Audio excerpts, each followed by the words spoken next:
नमस्कार जय जगन्नाथ। आज मुझे गोटे छोट गपटे कहबी। तो गोटे छोट गाँटे थिला, गाँर ना है रामपुर।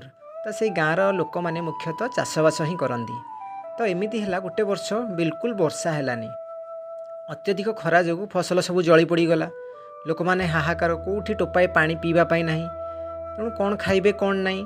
तो एमती से बहुत टेंशन रहिले। तो किछि वर्ष जाए वर्षा हैलानी, तेणु से कौन कले पूजा पाठ करने चिंता कले। तो पाख गाँव गोटे पंडित थिले, तो तांको पाखु गले एवं तार व्यवस्था आम कौन करिया। तो पंडित कहले से पहाड़ तुम गाँ पाखे जो अच्छी पहाड़, तो सेठी जाइए पूजा पाठ करिया पड़ो। तेणु दिन बार तिथि सब ठीक है पर गाँ लोक मैंने कौन कले ना पहाड़ उपर गले पूजा करने। किंतु से गाँव गोटे लोक थिला जे कि ता सांगरे छत्ता नहीं जाइथिला।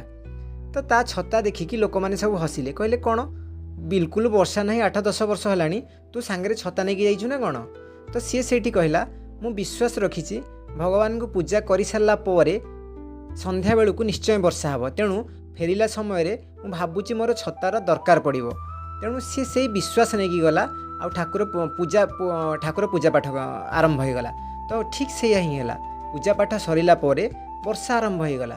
तो समस्ते कहले वाह, यही ही विश्वास मूले ही भगवान। तेणु सार मर्म है आम जो भी कर्म करवा विश्वास रखा ता निश्चय सक्सेस आमको दब। Thank you. जदि गपटी भल लगी चैनल को लाइक करेंगे, शेयर करेंगे, सब्सक्राइब करेंगे। Thank you.